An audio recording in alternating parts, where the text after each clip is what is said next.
Before I introduce Mike again, I wanted to say a small story about him. Back in the mid-'80s, he was one of the top preachers in North America, one of the top up and rising stars of the televangelist class. Kenneth Copeland and Benny Hinn. Mike hung around with these guys. He was making good salaries, good income, tens of thousands per month. Lived in a beautiful house, and had a future that looked pretty safe, pretty secure. Had a young family. And then he started studying more into the grace of God. The more he studied, the more he came into a knowledge of the gospel of grace and peace. When he started preaching that, things changed for him. Churches started refusing him, and he began to lose that status he had. It's something that's always amazed me. It's something that's always impressed me about him.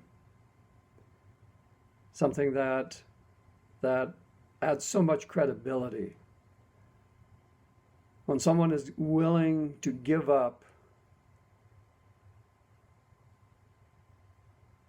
such a good life for the truth of the gospel. And this is what Mike Williams has done.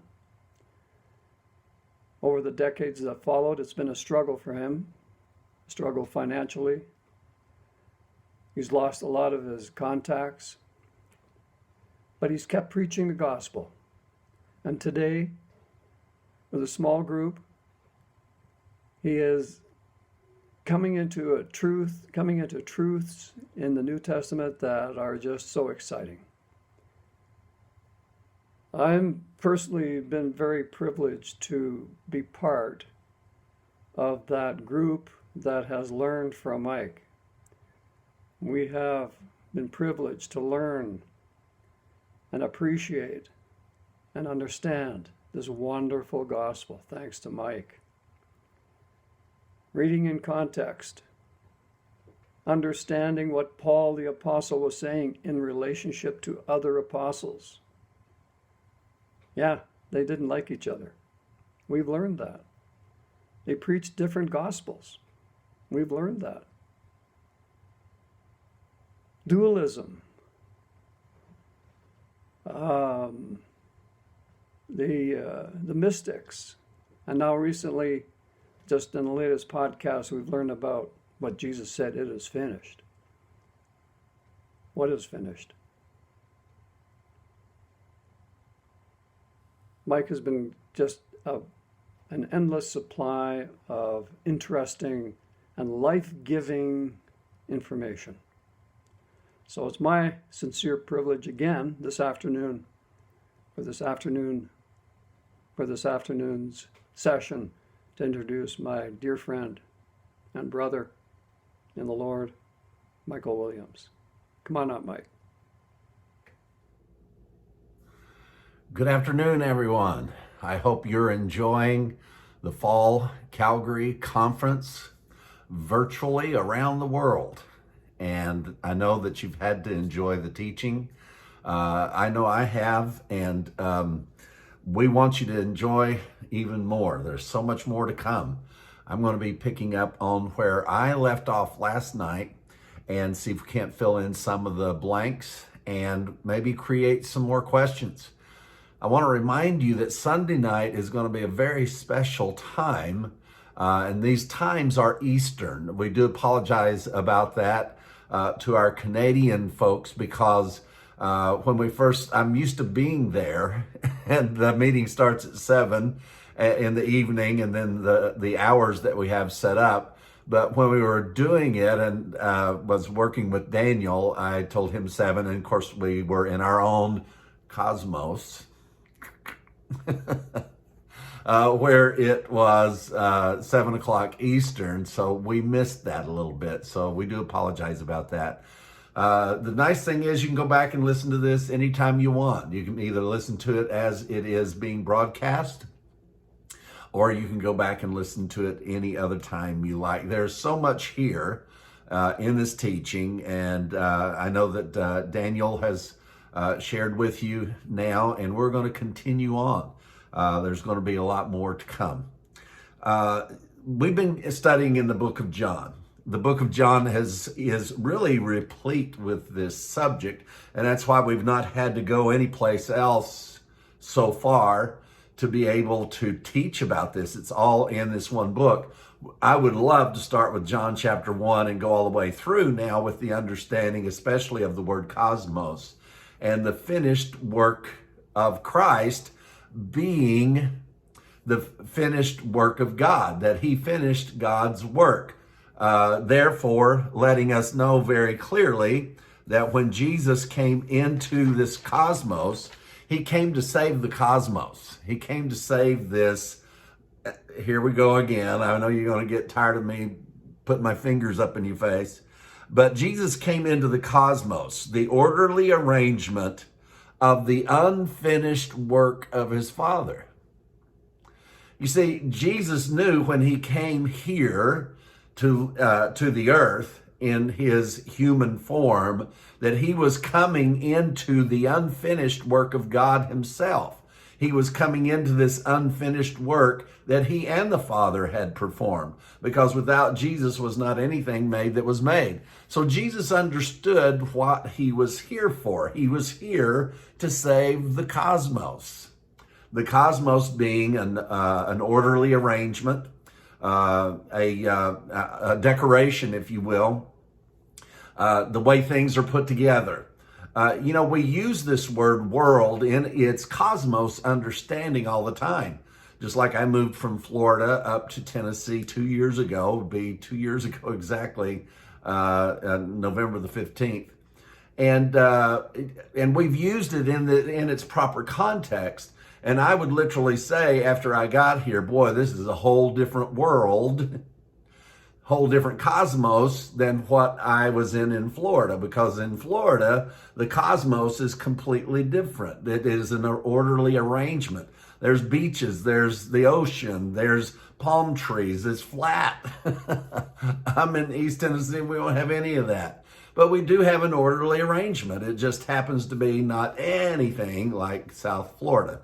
Not that I'm complaining. So I hope that you're getting the concept of the word cosmos.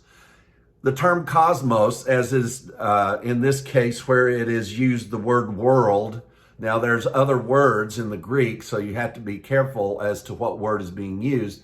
But the word cosmos is strictly, you're only going to be able to define what cosmos means based on the context that it is in. We showed you where in Peter was talking about the arraignment of a woman, not let it be that of the plaiting of the hair and the dress. Well, the word where he talked about the adornment, I should say, the adornment, that word is cosmos. And I looked at that and I just kind of freaked out. It's like, here this woman's got a cosmos. So obviously, Jesus did not come to save that woman's dress. He did not come to save the way she dressed. Now, I'm going to resist saying that there's a lot of people on this planet that could use some rearranging of the way they dress. But I already guess I did it. There I went, in my mouth. This term cosmos suddenly becomes more important than what we have understood before. Understanding that Jesus came into the cosmos. Now, we went through a lot of verses that were explaining to us how that Jesus came in this cosmos. And in John 3:16, it says, for he came into the cosmos to save the cosmos. And if you're going to save a cosmos, you've got to change the cosmos. Hebrews has explained to us very clearly the cosmos of the book of Genesis, the way things were when God initiated creation. But you see, God didn't finish creation until the cross. That's just a given, folks, and it's the most beautiful story you've ever heard. Don't gut the story. Don't leave parts of it out, because this transformation that we have of going through this full creation process, it's saving for the soul to know this, to know the process, to know that we didn't start out, we didn't start out perfect and holy and righteous, or we'd have never, ever been affected by the knowledge of good and evil. We just would not have been affected by that. As Paul said in Romans, that Adam was created subject to vanity or subject to corruption by necessity. There was a process that needed to take place. And that process is laid out in the scriptures. Now, that's why people of a mystic persuasion normally will want to ignore most of the scriptures, because it's it's like Don was telling me the other day, and I know I didn't set that up the way he wanted me to, about how to tell the story. And I'm even forgetting now about how he told me to tell the story. Oh, I got it. And I'm going to tell you a great story. I'm going to try to do it the way Don told me to do it. I got a great story. It's the best story you've ever heard. It is a magnificent story. And here's how it starts. Once upon a time, and they lived happily ever after. That's the story of those who believe that things are the way they are now in Christ is the way they've always been. That's the only story that they can come up with was this one. And I'm telling you, the story's too powerful to leave out. Now, we're not mad at you for not trusting what the scriptures have to say, or thinking that the scriptures are somehow not useful, or that they got it wrong, that Moses got it wrong, that Ezekiel and Daniel and all these guys were somehow speaking under a veil of the law. You see, that's just not the truth, because these were people whom God was speaking through, and God could get his message across with or without the law being there. One of the verses that is used, I want to look at that as we're going to drop back in John chapter 1, verse 17. This is very interesting, because all of the other places that we can show you throughout the Old Testament, it emphasizes, even by every one of the high priests talked about the law given by Moses that was from God. That statement is laid out time after time after time. Get your concordance out, and I've got this wonderful little program that all I have to do is put in the words, and then it pulls up every place where that shows up, and all of these verses appear. It's really magical when I think about all of my books spread out all over my bed, and all of these things, and now that all I got to do is click, and here we are. But here's the one that they use as a springboard to say that the law did not come from God, that it came from Moses. And it says in John chapter 1, verse 17, for the law was given by Moses. And that's where they stop. And they say, see, told you so, told you so. The law was given by Moses. And I thought, that's interesting that it would be worded that way, that I accept, when the entirety of the Bible always places the law as being given by God through Moses. So I thought, just check it out. There might be a Greek word here out of place. And guess what? The word by is a very tricky little word, and it literally means, it's dia is the Greek word, dia, and it denotes the channel of the act. It should be translated through, not by. The law came through Moses.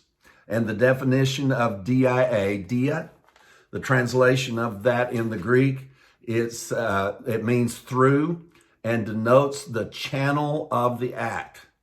Moses, as the giver of the law came by Moses, and he was just the channel of the act. Even the Greek bears this out here. It's indisputable. Now, because it was convenient and fits the doctrine that the law only came by Moses, that's why this verse is used prolifically in the teaching that people want to say the law didn't come from God. It was Moses' law. And even though it is referred to as Moses' law, the number of times, especially the Old Testament, confirming that the law came through Moses or by Moses from God. And even here in this little Greek coinkydink here, it tells us that Moses was the channel that the law came through. This is not that it was by him or of him. It was only through him. Did you get that straight? It's very important point. You see, when you're establishing a whole new doctrine, which that's what this is, in trying to establish that man was always righteous, and that and now that Christ was just simply a revealing of that righteousness, these things become important, because when you use these verses, and they're not using it out of context, but you see the term about the law coming by Moses is mentioned many, many other times. And when you decide to pull it out of just one place, that means you're trying to prove a preconceived idea that you already have. Well, that preconceived idea is not supported here. You're going to have to find another one, because even here in John chapter 1, it says that the law came through Moses. Dia, that's the Greek word. It's beautiful. So we're going to continue on in the book of John and see exactly where we go and how we get there. This has been amazing for me. So I want you to understand that when Jesus came into the world, he came into a cosmos. Now, this is not talking about the sun, moon, and stars, that cosmos. He certainly didn't come into any orderly arrangement about a government or anything like that, even though that was a cosmos in and of itself. And it is also described as an aeon, or a particular period of time, but it is a cosmos also in the way that it is put together. So when Jesus came into this world, Hebrews chapter 2 explains to us explicitly about this order or this arrangement that Jesus came into to save. Now, Jesus came to redeem the world. He came to save the world. And a lot of people get up, well, from what? What do you have to do? You know, if we were always righteous and always holy, well, oh, this is just this redeemed and saved stuff, you know, that it means only for the mind. Now, Paul did teach salvation for the mind and the soul, but the word redeemed is not applicable to that. So we do have Paul talking about us being saved as a work, by the work of the cross, but then us being saved in the way that we think. And we teach that and we preach that pretty prolifically here in the Gospel Revolution and Mike Williams Ministries. So I'm hoping that concept of Jesus coming into a cosmos. So what he came into, and because remember, Hebrews explains in detail how that, you know, what is man that thou art mindful of him, or that thou would even visit him. And how that Jesus then came here in the form of a man. And it says very plainly that he did not come in the form of an angel, but he came in the form of a man that he might redeem man from this cosmos. It's so good. It's so good.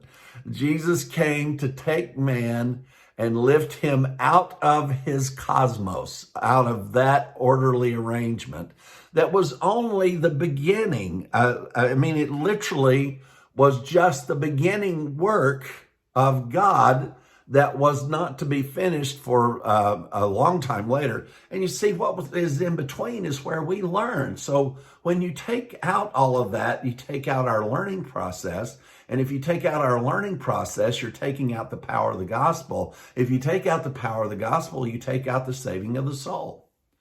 And we don't want to pass any of that up. Now, let me reassure you again, you can think or believe anything you want. Because according to the gospel, you're okay anyway. It doesn't make any of what you do, what you think, whether you're right, whether you're wrong. This thing, you have also been lifted up, and this transformation has happened. You were taken out of the whole world. I should say they were all taken out of, and we've all been born into this. We've all been born into this position. We were never, ever a part of this position below the angels. Now, we start religions because we think we're down here. We start all kinds of doctrines because we think we're down here. We fight demons or fallen angels because we think they're up there. But you see, all of that has changed. We have gone from here, and we didn't even stop here. Jesus just rose from the dead, and he didn't stop by an angel's house on the way to the top authority, but he came to here. Now we are on the same footing as the ultimate authority on the planet. You know, when Jesus was walking the earth and was teaching in the old cosmos, you see, Jesus knew the orderly arrangement. He knew that there was an arrangement, that God the Father was the authority, angels were under God's authority, and man was down under the angels, for better or for worse. And so there came to him, there's 2 times Jesus said that somebody had great faith. It's very interesting. I hope I get this across well.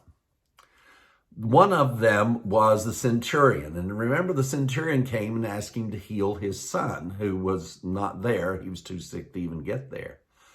And Jesus asked him, says, well, what makes you think I ought to do that? And he says, well, I'm a man, I'm a soldier, you know, I'm a centurion. I'm one of 100 men who are, I'm over others, and the others are over me. And I know that when the ones that are over me say, who have the authority to say it, what you say has to go. And he said, obviously, you have the authority here. And Jesus said, this is great faith, because he understands this arrangement that he is in. He understands this orderly authority. But you see, this no longer exists. This has changed. Man and God are one. I guess I could turn it that way.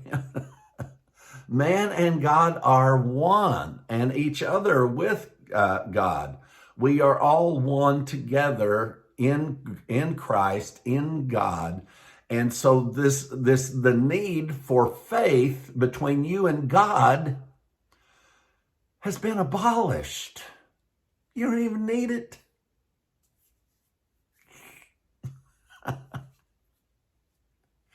Because there is no chain of authority anymore. That whole cosmos is gone. Your relationship with God is not based on your faith. In fact, Jesus proved you didn't have any anyway. He proved you couldn't believe. He said if you did believe, you'd be out doing exactly what I'm doing. So he proved he's the only believer. If believers do exactly what Jesus did, how many believers do we have? We had one. See, believing and faith are in an arena that God himself is the only one who could fulfill that at all. He is the only one who could fulfill faith or belief. Now, we're going to show you a little bit more about that in just a moment as we get on down into the text that we're going into. The other one was a Samaritan woman, and she came to him, and he told her, he said, you know, you're a dog. Why should I do anything for you? You see, Jesus, in her cosmos, she was a dog. But she said, but even the dogs eat the crumbs that fall from the master's table. And Jesus once again said, this is great faith. But you see, you're not in that position to be getting crumbs from underneath the master's table anymore. Yes, she had great faith. It was an example of the faith of Christ. But because you are one with God, where does faith come into play in your life? You see, you walk in a whole different cosmos now. You walk around with an awareness of you and God being one, and it is so saving for this thing up here. It so saves the brain. It saves the mind. It saves the way we think. It doesn't save what you think. All kinds of crazy stuff still goes through my head, but it doesn't move me one way or the other. I get to select what I'm going to do and what kind of character I'm going to be out of all of that might go through my head. I remember the first time over 25 years ago, I stood up and told people, as I started understanding grace, I told them, because, everybody had us in a battle for our mind. And that's one of the central things in this doctrine now that's going around, is that the mind is where this battlefield is. And you've got to pull those thoughts down and transform them into better thoughts and all of this. Whew. I'm tired just thinking about it. I remember that struggle. Let me tell you something. I don't struggle with my thoughts anymore at all, no matter what they are. Now, if you think that makes me a dangerous man, you're just going to have to think that. But I can tell you what it's done. It's made me a peaceful man. It's amazing the degree of peace that this understanding of Jesus coming into here, and I'm no longer down there. I'm no longer in a place where I'm having to try to communicate faith or works or something between me and God or any of this. And so one of the buzzwords with this is, that God was never separated from man. And that is true. God didn't separate himself from man. God created man separate from himself. But he didn't say, oh, you messed up, I'm going to turn my back on you. That's not what happened. God never was separated from man, but God did create man separate from himself. It's obvious. It says he created man in his image. An image is an image, and that's a separate thing from the image itself. Now, the wonderful, glorious thing about the finished work of the cross is that image is no longer there. There's no shadow. There's no image with a shadow to it whatsoever. We are all the image of Christ himself. And Christ and God and Christ, and we're going to go through some of those, I think, here in a few minutes. But this is the power of the gospel. All right, we better get started here. My time's going to run out, whatever that is. I guess I can take as much time as I want. John chapter 5, verse 36. A lot of this is going to be some cleanup from what we did yesterday and didn't get to finish. John chapter 5, verse 36 says, "But I have greater witness than that of John. For the works which the Father hath given me to finish, the same works I do, bear witness of me that the Father hath sent me." Now, Jesus here again says that he's here to finish. I mean, how many times does he has to say this? This is just in the book of John, that he is here to finish the work of his Father. John chapter 5, verse 39. We could read through the entire thing, but I want you just to catch the high points of this. As you know, I normally teach completely in context, but we're teaching in context of this thought and showing you, we're staying in the book of John to show you that this runs throughout the book of John.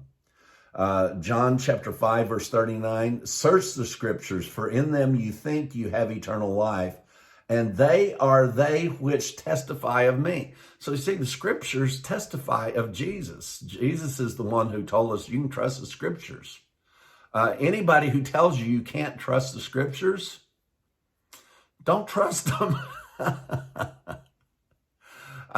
Jesus said you could trust the scriptures. Jesus said that's where you're going to find him the most. And then, of course, the way that closes out down several verses below, he says in verse 46, for had you believed Moses, you would have believed me, for he wrote of me. Wow. It's sad Moses didn't know this, that, that the things he was saying didn't come from God, because Jesus was convinced. I think Jesus read his Bible. I think Jesus knew the scriptures. And I think when he read there, he said, wow, look what this Moses did. He wrote, in fact, he was there when Moses wrote it. He didn't have to wait to get here to, you know what I'm saying. For had you believed Moses, you would have believed me, for he wrote of me. But if ye believe not his writings, how shall you believe my words? You see, you can't disconnect the words of Moses or the prophets from the new covenant, from Christ. They are intricately woven together as one thing. And then in John chapter 6, verse 28 and 29. I know you're here somewhere.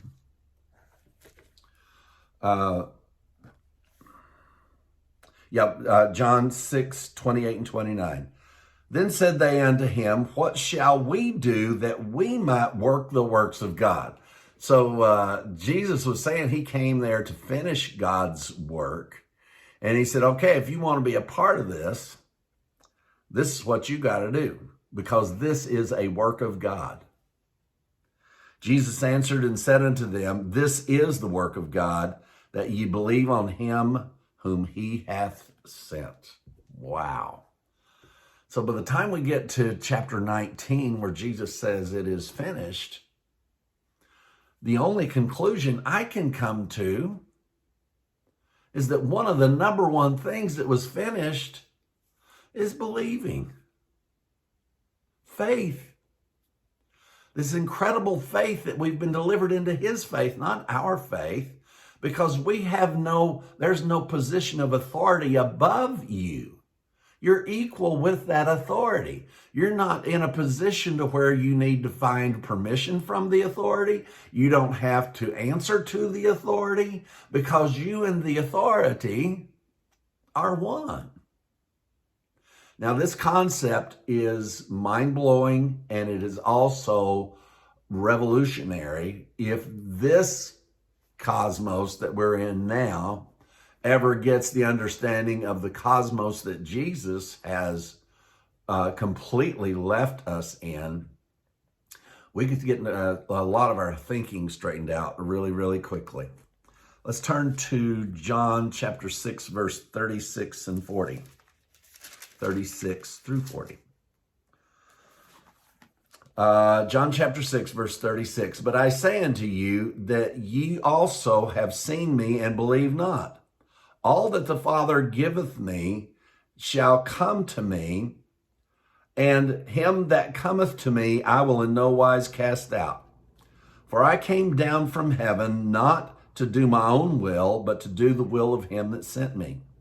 And this is the Father's will, which he hath sent me, that of all that which he hath given me, I shall lose nothing, but shall raise it up again in the last day.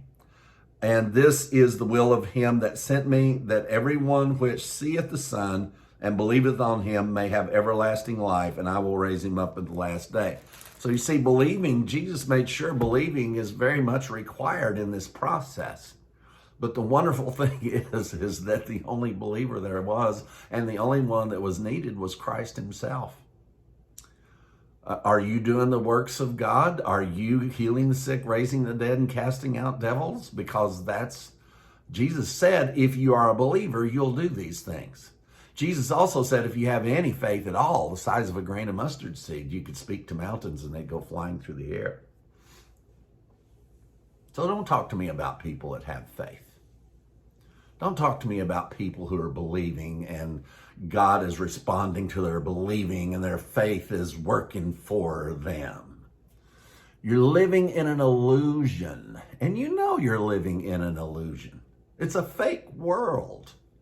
I know it's fake because I came out of it totally, and here I am a man without my own faith and without my own belief. What's that called? It's called free. It is called freedom. It is the only place that you can be free. Paul explains it in other terms in the book of Galatians. We'll try to get to that in just a few minutes. I think we're going to make it. So that was 36 through 40. And then, so you say, well, Jesus said that of those that God has given him, he said, I have lost none, but I'm going to raise it all up in the last day. Now, in Psalms 28, this is where this is quoted from. And there's two places in John that go back to these verses in Psalms 2. Now, unless you just can't go back to the Old Testament, it's just so full of junk. Psalms 2. I'm sorry, I don't mean to be facetious.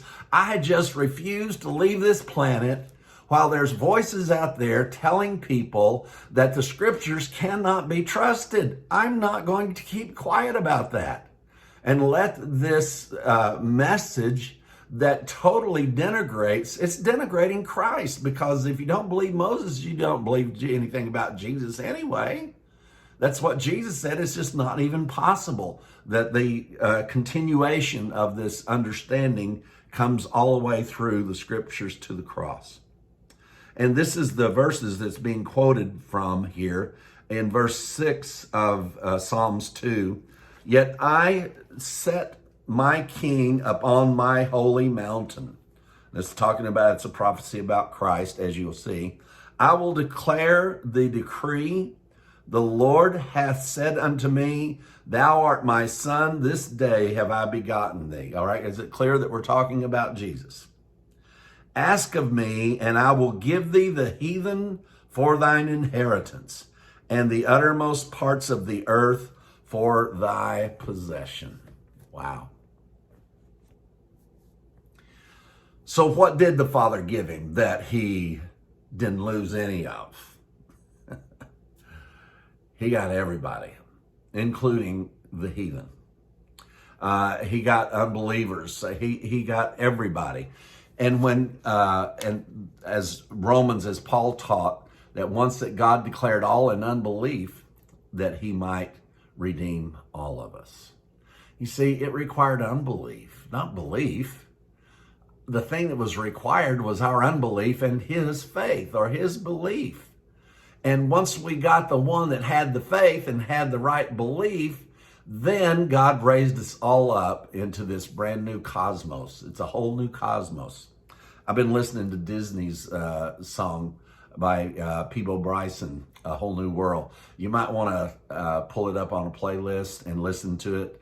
I'm telling you, it is amazing. Part of the song says, no one to tell us no or where to go. It's a whole new world, and it is a whole new world. I hope you grasp the concept and understanding of this scriptural teaching about the cosmos and the orderly arrangement that Jesus came into and changed it. He changed it up, switched it up, finished it, because the way God started it, that's the initial part. That is the initial. You're going to see that even in the Greek supports this, even in the New Testament. All right.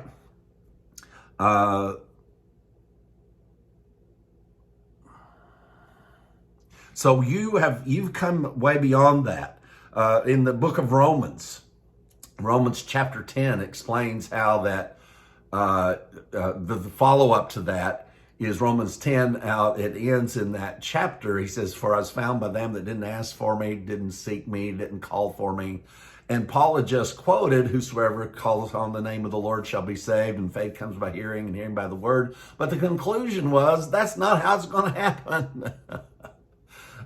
They're all going to get in without calling on me, without faithing me, without anything, because that was the true plan of God from the beginning.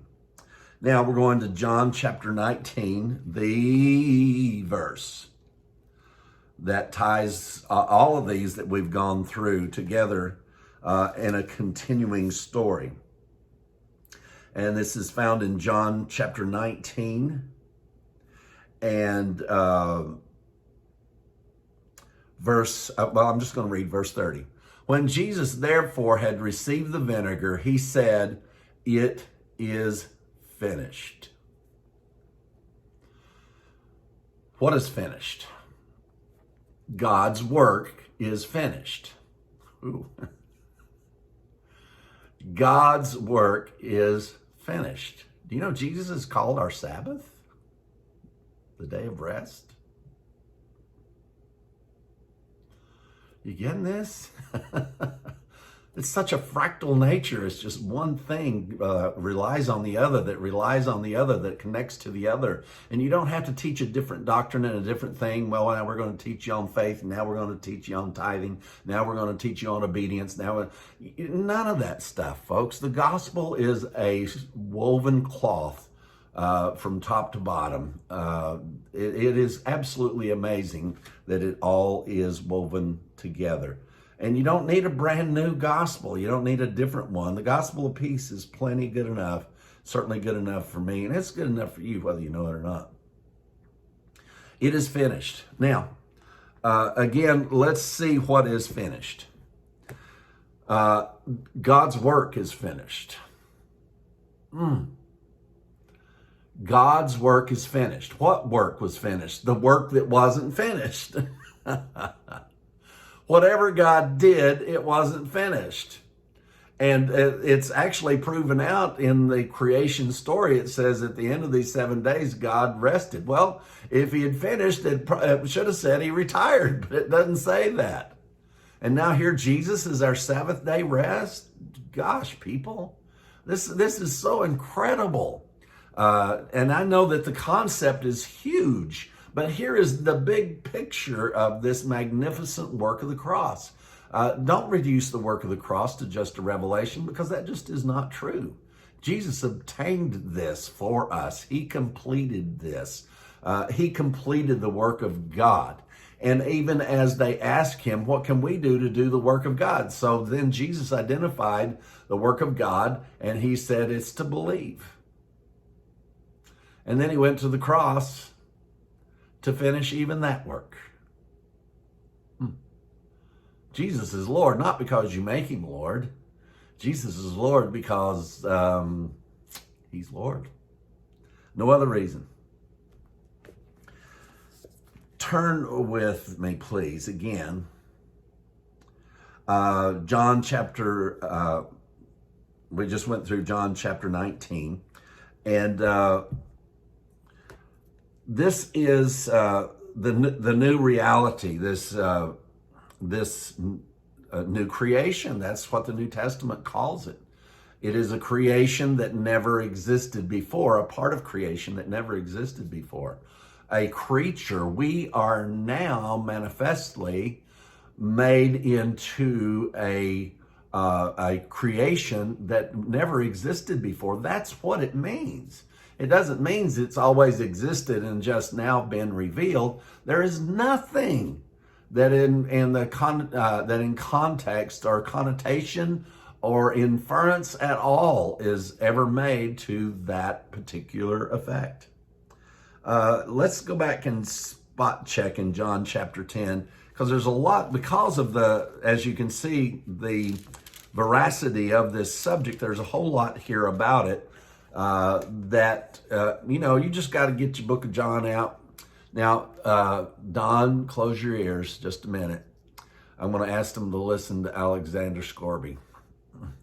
See, there's something happens to Don when you say Alexander Scorby. I think he hath a devil, really. I'm not sure what it is that manifests when he hears Alexander Scorby. In John chapter 10, verse 30. Let me find it here. I and my Father are one. Then the Jews took up stones again to stone him. This is so powerful. I and my Father are one. Then the religious people took up stones to kill him. That's what stoning was. It wasn't just a bad day with a few rocks on you. Jesus answered them, "Many good works I have showed you from my Father. For which of these works do you stone me? What is it I've done?" You see, the mind just closes off. Religion cannot handle that God and man are one. Now you say, no, that says the Father and Jesus are one. Now, but you've got to stop and realize what Jesus has done has placed you in the very same proximity, the very same preposition as he and the Father. They're one. He's not in the image. Jesus didn't come here in the image of God, did he? Jesus took on the image of man, but it was to redeem that man out of that position and bring us into this oneness. I don't like the word oneness because it's used in a lot of Eastern religions, and it's not oneness, it's one. So I'm just correcting myself if you're wondering what I'm doing. Verse 33, the Jews answered him, saying, "For a good work we stone thee not, but for blasphemy, and because that thou, being a man, makest thyself God." Because thou, being a man, makest thyself God. Because thou, being a man, makest thyself God. You want to get stoned? That's not what I'm talking about. I've never done that. I ate a brownie once. Oh, it was awful. If you think about trying it, don't. It's a terrible, terrible experience. At least it was for me.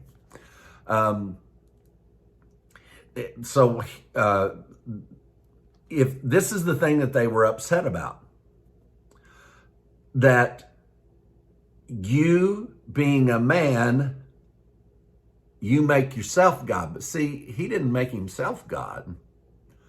God made him God. You want to get somebody upset? Just out and out tell them you're God in the earth.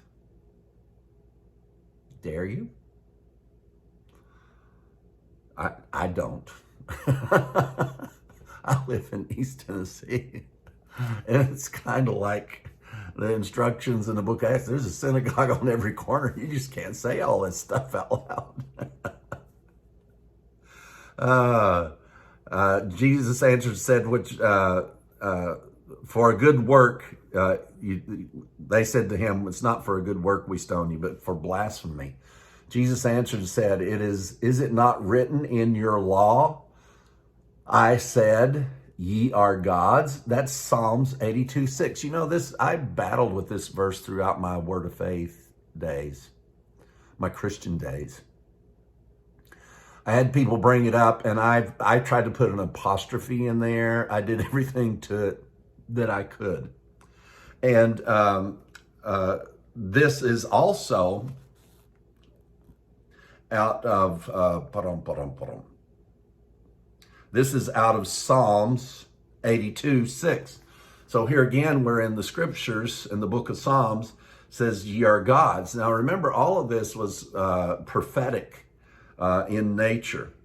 And he says, if he called them gods unto whom the word of God came, and the scriptures cannot be broken, you may not agree with Jesus, and you may go ahead and break the scriptures. But the scriptures can't be broken. No matter how well I teach, I can't break the scriptures. Verse 36, say ye of him whom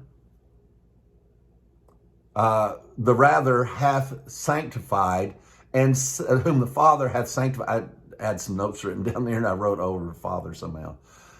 Say ye of him whom the Father hath sanctified and set into the world, into this orderly arrangement, thou blasphemest because I say I am the Son of God? Wow. You see, religion is based on an authority structure. In fact, my really good friend in Canada. He is a big fan of listening to Richard Rohr, and Richard Rohr has some wonderful things to say. There's many mystics that have wonderful things to say because they speak of the finished work of the cross, but they don't see the process. But it doesn't mean that they don't have some really excellent insights into the completed work of the cross, but it's what you're talking about is the finished work, whether you know it or not. But he was talking about in this article about how that when Jesus was here, that he never took on, he didn't have a problem with somebody who was a sinner. Go and sin no more, where woman, where are thine accusers? He didn't just he had no problem with the individuals. He had a problem with the authorities. Because you see, Jesus knew, and I think, Father Rohr, you're absolutely right. Jesus had a problem with the authorities because he knew that it's only under authority where this oppression of the knowledge of good and evil, the oppression of sin, the oppression of guilt lives. It doesn't live because the person did something wrong. It lives because there's an authority above them to judge them. Why are you free? You're not just free because Jesus took away sin and the law. You're free because Jesus raised you up as co-equal with the Father. There's no authority above you. I know some of you just, it's like, for me, it's like scratching my back. That feels good. But for some of you, it's like fingers on a chalkboard. And I understand. I remember when people were trying to read these verses to me, it says, ye are gods. And I did everything I could to take this out of its context and to fit it in my own little world. And I finally just left it alone. And I just my story was, well, that should be an apostrophe S. You belong to God. But that is not the way the Hebrew writes this. It literally means you are God's. Now, so Jesus is saying, why are you so shocked about this when even the scriptures talk about men being gods? In some other connotation here, he said that even those that received the word of God were called gods in and of themselves. So why are you so surprised that it's in your scriptures that God called people gods? And now I'm coming here saying I am one with the Father, and even though it's in the scriptures, you want to stone me for it. Now I have to tell you that if you're making money or have any celebrity in preaching under the old order, the unfinished work of the cross, and you've made Jesus that thing you go to get forgiven all the time. You've made Jesus that potentate that you live under and look for his will and try to hear from him and get instructions and find you a parking place at Walmart. You're offended by this. You are highly offended because you have a personal relationship with Jesus Christ. The power of the gospel is not in anyone's personal relationship. It is in the powerful relationship that we've all been bonded to the Father in Christ. That's the relationship, is that there is now no authority above you. So there's no one to, who you trying to have faith toward? Who are you trying to believe? Who are you trying to work all this stuff up for? I tell you, learn who you are in Christ, and transformation just begins to take place. It's amazing, the transformation that takes place. Now, go with me to John chapter 12, verse 27. We're still in John right now. We're going to get out of John here in just a little bit because we will have covered by hitting the tops of the waves here all the way through the book of John. John chapter 12, verse 27. and we're going to read 27 through 34. These are very familiar verses, especially for those in the Gospel Revolution. He says in verse 27, "Now is my soul troubled, and what shall I say? Father, save me from this hour. But for this cause came I into this world." You realize Jesus knew this was the cause he came into this world for. This was it. And this isn't something that you can go around accusing the Romans and the Jews for doing, because and separate the Father from this act, because if this was what he came in the world to do, you can't detach God from what happened. When God is the one who said it's going to happen. But people get these creepy things going, and they have to separate God from any notion that he ever did anything that we call sin or evil or violent or any of those things. But you know, I think that the Father loved us so much and wanted us to be so sure of the righteousness that he gave us. Maybe he just planned out to show us a side that we should never ever act that way ourselves.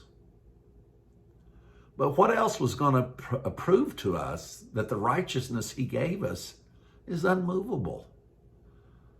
Just like the question that we ask someone in this order of thinking, we ask them, if God was angry, could he have been righteous also? And the response, I remember I told you, this was devastating to me. The response was, I don't think so.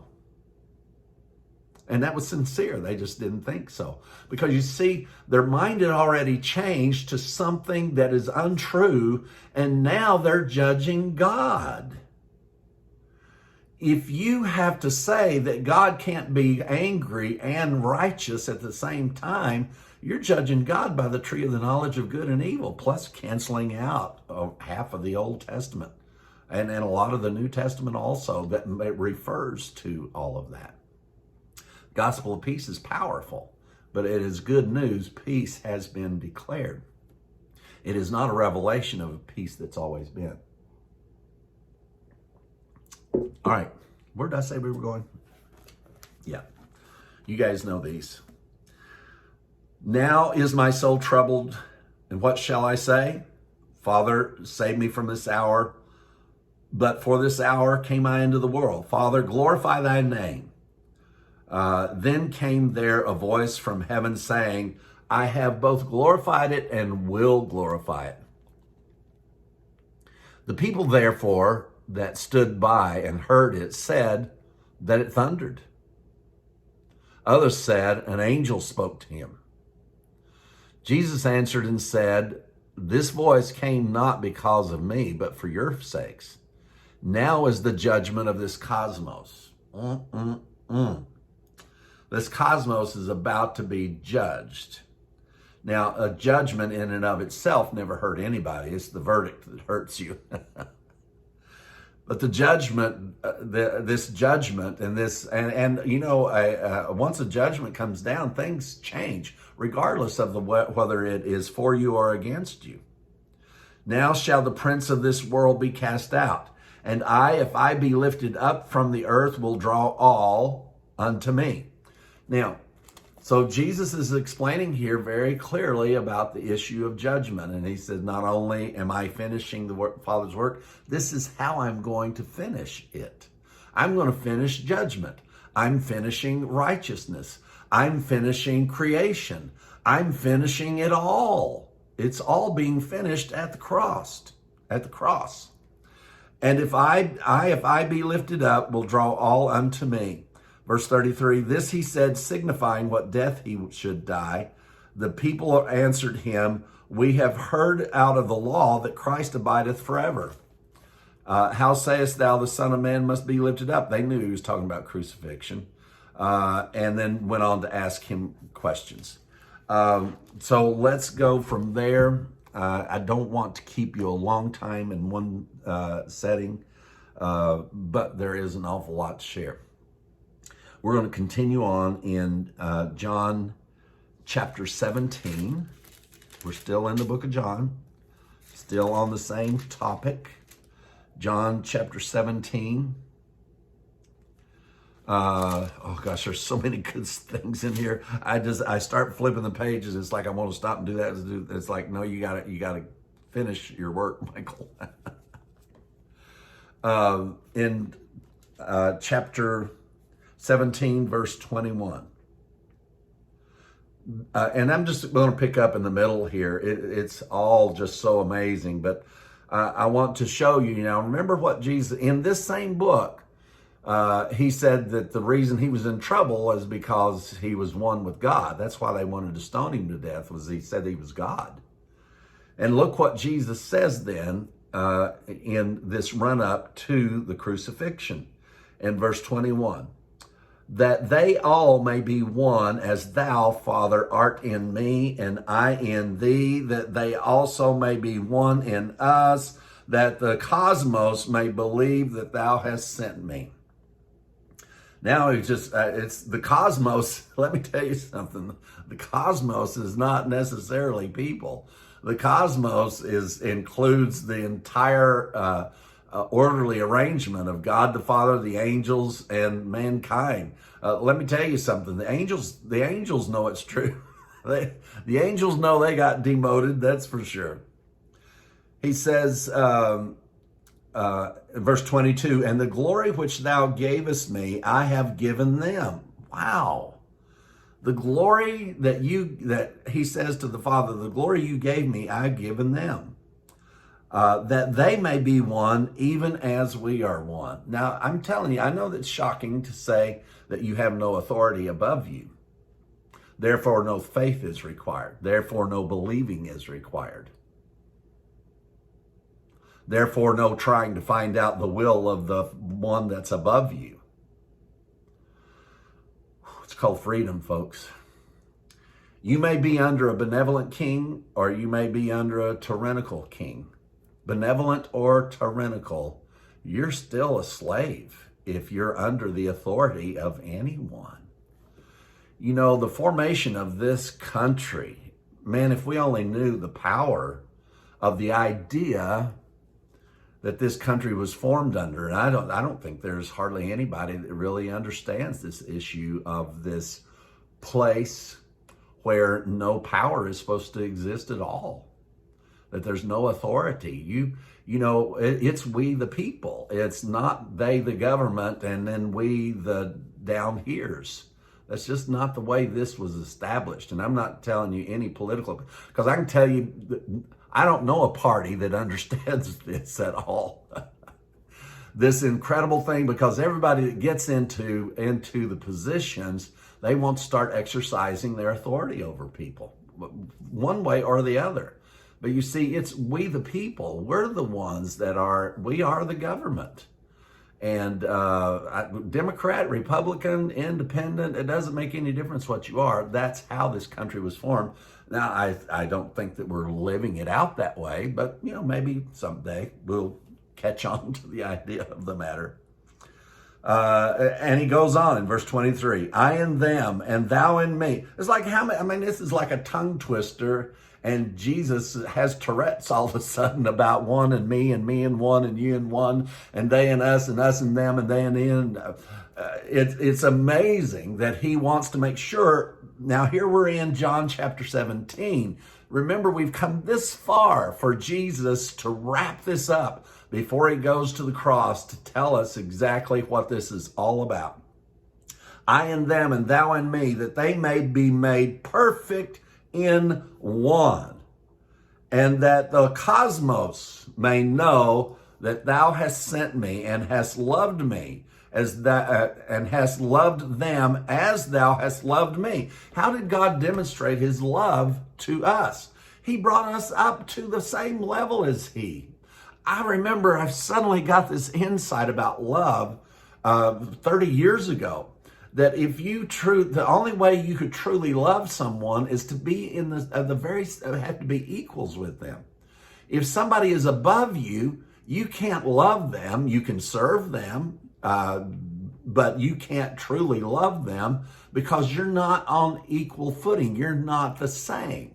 Love is transferred where all things are equal. That's the only place where this happens, and that's what happens. People get fall in love and then get married, and then suddenly all of the inequalities begin to come out. Man's got to be the head of the house. Woman's got to do all this craziness that happens. So the only way that you can truly love, and let's say that you were down beneath the someone, but see, then you can be subservient. You can serve. You can do all of these things.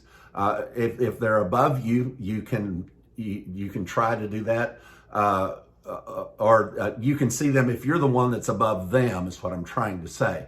If you're the one that's above them, you can be benevolent to them, but you can't love them. You will never love anyone that you don't see as an equal. It's not possible. How did God manifest his love to us? He made us equal. Because that's what love is. Love is equality. Father, I will that they also, whom thou hast given me. Now, who did give him? Gave him the whole kit and caboodle. That's the way we used to say it here in Tennessee. That they be with me where I am. He said, I want them to be with me where I am, that they may behold my glory, which thou hast given me, for thou lovest me, you loved me before the foundations of the world. Wow. Why is Jesus making an emphasis about love and how much God loved him before the foundation of the world? And this love that seems to be just manifesting, at least in this context, for mankind. Because he's equal with the Father. The equality of love and the love of equality. It's powerful. Before the foundations of the world, before anything ever started, there was a love between the Father and the Son. Verse 25, O righteous Father, the world hath not known thee, but I have known thee, and these have known that thou hast sent me. And I have declared unto them thy name, and will declare it, that the love wherewith thou hast loved me may be in them, and I in them. You see, this is a demonstration of love that mankind got that mankind didn't have this kind of love from God. You see, in the Old Testament, it's all about you loving God. Love the Lord thy God. Do this. Show that you love God. Prove that you love God. And many people are still stuck in that old order. The before the cross, unfinished work, unfinished arrangement of the way things were. Verse 26, and I have declared unto them thy name, and will declare it, that the love wherewith thou hast loved me may be in them, and I in them. That doesn't get any clearer than that. There's nothing ambiguous about what I've shared with you here. It's been consistent. We've gone from the 1st of John all the way through this chapter 17. And then, of course, in John chapter 19 is the powerful declaration where he said, it is finished, right? So we're just going back and spot checking a couple of these places here in John. I want to read, as we close this out this evening, I want to go to Galatians. And now that you've got this concept of what the cosmos is in its context, I'm going to read just one thing to you, and this should set you off on a Bible search that it will absolutely cause you to just get in a world of glory. You're going to be in another world yourself, because the implications of this are so powerful in their understanding. Galatians chapter 4. You can find this almost same text in Ephesians and also in Colossians, which says it in different ways, but it's all about this very same thing. Keep in mind that when in the right context, the word cosmos means this particular order of the original creation. All right, this is Paul teaching out of the book of Galatians. Now I say that the heir, as long as he is a child, differeth nothing from a servant, though he be Lord of all. Now, let me tell you, the first perfect picture you get out of this is Adam. God put him over the works of his hands. Isn't that true? But it doesn't make any difference, even though he's Lord over all, or over all the works, as long as he's a servant, he still is not an heir. Verse 2, but is under tutors and governors until the time appointed of the Father. Oh gosh, this is so beautiful. Adam, the first creation, was under tutors and governors until the time appointed by the Father. And remember what Jesus said? This is the hour. This is the time. This was the appointed time. Verse 3, even so we, when we were children, and now see, you were never children. These guys were alive on both sides of the cross. He says, even so, when we were children, were in bondage under the elements of the world. Now, this term, it's stoichion, is the Greek word, and it shows up several times, and it shows up a couple of times in different English words. But the word elements gives us a sense of an arrangement also. But it is the initial arrangement, if you will. The elements, the rules, the way it initially was under the initial way of the world. And the term initial is in actually the definition of this word, and it's stoichion in the Greek. It's elements of the world. So there was this original arrangement of the way things were, God the Father, the angels, and mankind.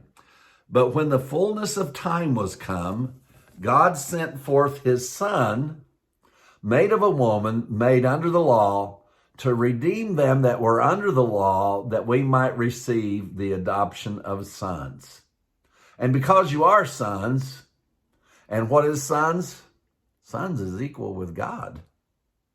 And because you are sons, God has sent forth the Spirit, his Spirit into your hearts, crying, Abba, Father. Wow. Now you're loved. Now you know you're loved. This had a process, folks. This was not once upon a time, and they all lived happily ever after. This was once upon a time, and that was not all of the story. There was drama. There was all kinds of things that took place. Why do we live our lives the way we do? Why do we tell stories? Why is there's Macbeth? Why is there Shakespeare? Why is there producers and writers? And because we all live in a finished work. And why does it show up in Disney movies all the time? I mean, why is it that Walt Disney seems to figure this out? Watch Lion King. Goodness gracious. And this incredible issue of our identity and growing up. And this growing up, though, from Adam to Christ and coming into this full inheritance and full... Now you say, what does that mean? I don't know. I don't have a clue. Right now, my full inheritance is peace. I am so at peace. I'm so grateful and so thankful that that peace does abide. So, don't let any man rob you. That's what how Ephesians puts this. I'm sorry. Colossians says, don't let anybody rob you. Paul considered it a robbery. Beware lest any man spoil you or rob you with philosophy and vain deceit, after the traditions of men, after the rudiments of the cosmos. The principles, and the word rudiments here is the word stoichion also. Be very interesting if you look up that word stoichion and see what it means in contrast to the word world, and not after Christ. There's a story here, folks, and we've taken you just through the book of John to ferret out this story. We've only hit the high spots, but the high spots all say the same thing repeatedly over and over and over. And not only do they repeat the same thing over and over, that all the way through it refers us back to the validity of the scriptures. Even John chapter 1, verse 7. The law came through Moses. He was the conduit. Not it came from Moses.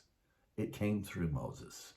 These are important little, I never thought about, getting into the nuance of this, but when somebody starts misusing statements in the Bible, sometimes you just got to do some research to find out. I do that to myself.